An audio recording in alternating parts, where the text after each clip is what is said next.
Salut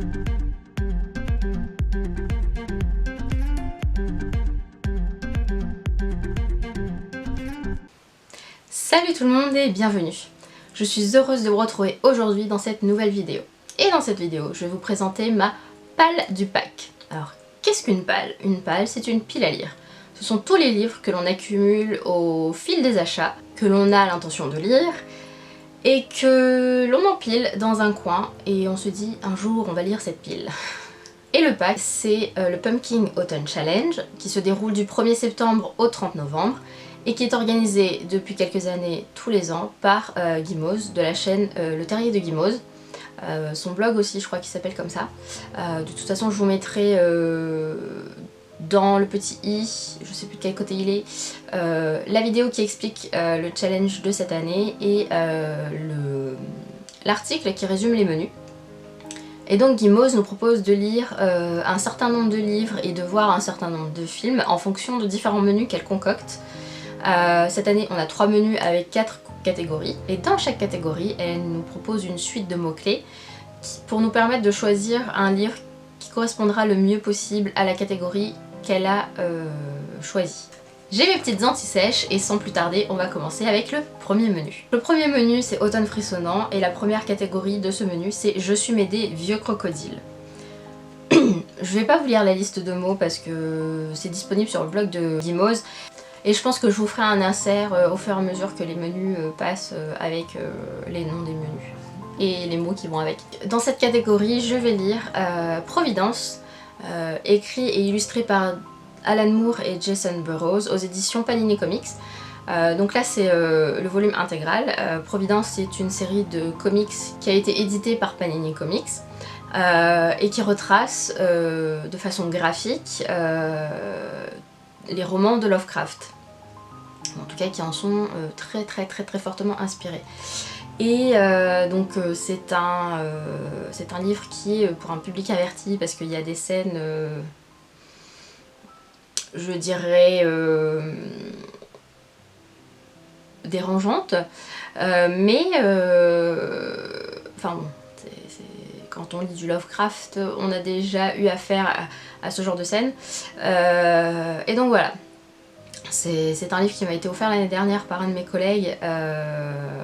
Il était temps que je le lise. et franchement, j'aime les graphismes et tout parce que j'ai déjà commencé, vu que le challenge commençait le 1er septembre. Je l'ai déjà commencé et c'est vraiment... ouais, c'est vraiment graphique, hein, dans tous les sens du terme. Donc voilà, donc ce sera mon premier livre du pack. La deuxième catégorie c'est Les chimères de la Sylve rouge. Et pour cette catégorie j'ai décidé de lire Frankenstein de Mary Shelley aux éditions Folio. Il me semble que tout le monde connaît l'histoire de Frankenstein, ou en tout cas du monstre de Frankenstein. C'est une histoire qui est tellement connue que je trouvais qu'il était important de lire le récit primaire de cette histoire. Donc voilà, donc je trouve qu'il rentre assez bien dans cette catégorie les chimères de la Sylve rouge, puisque les mots-clés étaient gothique, vampire, créature de la nuit. Et clairement, le monstre de Frankenstein, c'est une créature de la nuit. Et ce roman, c'est un roman gothique. La troisième catégorie du menu Automne frissonnant, c'est Les supplices de la Belladone. Et pour cette catégorie, la consigne c'était juste, la consigne entre guillemets, c'était juste de lire un roman à la couverture noire. Et pour ça, j'ai décidé de lire Le Signal de Maxime Chatham aux éditions Albin Michel. Donc je pense que ça respecte assez bien ce qu'elle nous propose, hein, lire un livre à la couverture noire. Et c'est un peu un... J'ai l'impression que c'est un peu un roman d'épouvante, avec un petit peu de magie, des histoires mystérieuses et horrifiques. Donc j'ai vraiment très hâte de lire et je pense qu'il rentre bien dans le thème du Pumpkin Autumn Challenge qui est un peu un cheminement à travers l'automne et vers Halloween aussi. Et la dernière catégorie du menu Automne frissonnant, c'est Esprit et Tula. Et pour cette catégorie, j'ai décidé de lire Paranoia de Melissa Belvigne aux éditions Hachette dans la collection Black Moon. C'est un roman qui est sorti il y a quelques années déjà, il y a au moins 4 ans. et que j'avais acheté à cette époque-là. J'avais commencé à le lire et puis après finalement avec les cours à l'époque j'ai pas donné suite. Mais en tout cas je sais qu'il y a une histoire de famille très ancrée, une histoire de fantômes du passé qui aurait encore un impact sur la vie dans le présent. Donc je pense que c'est un roman qui est assez intéressant à lire pour cette catégorie puisque Guimauve nous proposait de lire ou de voir des films en lien avec les fantômes de famille, du passé, etc. On passe maintenant au deuxième menu qui est Automne, douceur de vivre. Et la première catégorie est Il fait un temps épouvantail. Pour cette catégorie, Guimauve nous a donné comme mot-clé pour nous guider Halloween, Samhain ou Samhain selon la prononciation, et automne. Et du coup, j'ai décidé de lire ce livre de Diana Rachel aux éditions Danaé. Donc c'est un livre sur les traditions ancestrales et plus nouvelles de la fête païenne de Samhain ou Samhain, qui retrace un peu tout ce qui peut être fait pour cette célébration. Et je trouve ça très intéressant d'apprendre à en connaître un peu plus sur les origines de la fête d'Halloween, puisque à la base Halloween c'était Samhain. Donc je sais que dedans il y a des recettes, des bricolages, des idées de méditation, et je pense que c'est assez intéressant et que ça rentre assez bien dans l'idée de préparation de cette fête pour mieux la connaître et mieux s'imprégner de son histoire. La deuxième catégorie d'automne douceur de vivre, c'est siroter un chocolat chaud sous les saules. Et donc pour cette catégorie j'ai choisi de regarder un film puisque Guimauve nous guidait vers un livre ou un film plus feel good, cocooning, enfance, avec quand même un petit peu d'anthropomorphisme, et du coup j'ai décidé de regarder le film The Red Riding Hood, que je vous mettrai l'affiche. Je vous mettrai l'affiche juste là. Donc Red Riding Hood avec Amanda Seyfried, qui est une autre version du conte du Petit Chaperon Rouge que tout le monde connaît. Et bon, c'est un film qui est sorti il y a quelques années, ce sera pas la première fois que je le regarde, mais c'est un peu un film cocooning de l'automne, puisque ça part d'un conte qu'on connaît tous et dont on connaît tous le dénouement, mais dans le film c'est pas tout à fait la même chose. La troisième catégorie d'automne douceur de vivre, c'est Fafnir ton assiette, sinon pas de piécettes. Et dans cette catégorie, Guimauve nous amenait plus vers quelque chose qui soit fantastique, qui est un lien avec les créatures légendaires et fantastiques, le petit peuple, la féerie, les contes, les légendes et les mythes. Et pour cette catégorie, j'ai choisi de lire Le Hobbit, mais en anglais. Donc je suppose que tout le monde connaît Le Hobbit et son auteur, Tolkien. Donc cette édition est l'édition HarperCollins. Et il faut savoir que Le Hobbit a été écrit par Tolkien pour ses enfants. Donc à la base, Le Hobbit, c'est un conte. Donc je pense qu'il rentre assez bien dans cette catégorie aussi, parce qu'on parle de créatures fantastiques et de mythes, puisque voilà, on va parler de dragons, on parle des elfes, etc. Donc je pense que ça rentre assez bien dans cette catégorie. Et la dernière catégorie de ce menu, c'est A Window to the Past. Et Guimauve nous invite à lire un livre qui serait en lien avec la sorcellerie, les sorcières et les sorciers, la magie et la SFFF, soit la science-fiction, fantasy, fantastique. Et pour le coup, j'ai choisi de lire Chronique du monde émergé, le tome 1 de Licia Troisi aux éditions Pocket Jeunesse.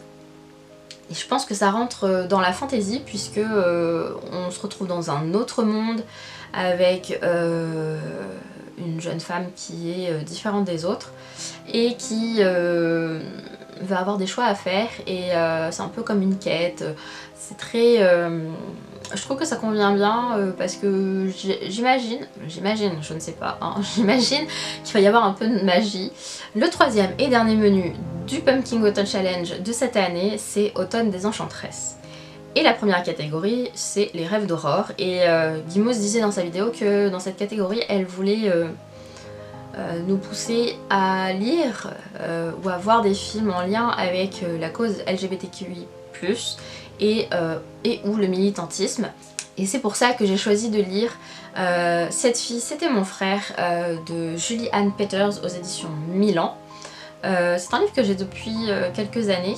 C'est un roman qui va parler de personnes trans et aussi du lien qu'ils peuvent avoir avec leur famille, puisque on va pas suivre l'histoire du point de vue de la personne trans, mais on va suivre l'histoire du point de vue de la petite sœur de la personne trans. J'ai vraiment très hâte de le lire parce que la cause LGBTQ+, c'est une cause qui me tient beaucoup à cœur et je n'ai pas encore lu beaucoup d'écrits qui sont en lien avec cette cause et je pense que ça peut être un premier pas vers quelque chose de plus conséquent. Ensuite, la deuxième catégorie d'automne des enchanteresses, c'est Sarah Bernhardt, Monstre sacré. Et dans cette catégorie, Guimauve nous a proposé des mots-clés qui sont dramaturgie, théâtre, pièce de théâtre et art. Et du coup moi je me suis plus penchée vers l'art puisque les pièces de théâtre tout ça c'est pas trop mon truc. Et j'ai choisi de lire Yves Saint Laurent, l'album, aux éditions RMNGP et Musée Yves Saint Laurent. Donc c'est un petit livre qui retrace en quelques dates clés le parcours d'Yves Saint Laurent et son histoire. Et on a, je sais qu'à l'intérieur il y a des esquisses, des choses qu'il a créées et pour moi la haute couture et le stylisme font partie de l'art totalement. Et c'est pour ça que je me suis dit que j'allais le lire pour cette catégorie. La troisième catégorie de ce menu, c'est les écailles de Mélusine et c'est une catégorie qui nous amène à lire ou à voir des films en lien avec le féminisme, la transformation, la métamorphose.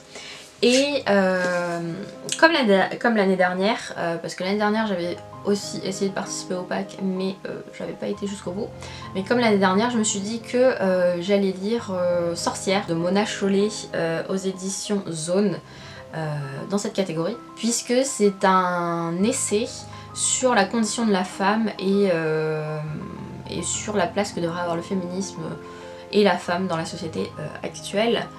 Et la dernière catégorie du menu Automne des Enchanteresses, c'est Nausicaa de la Vallée du Vent.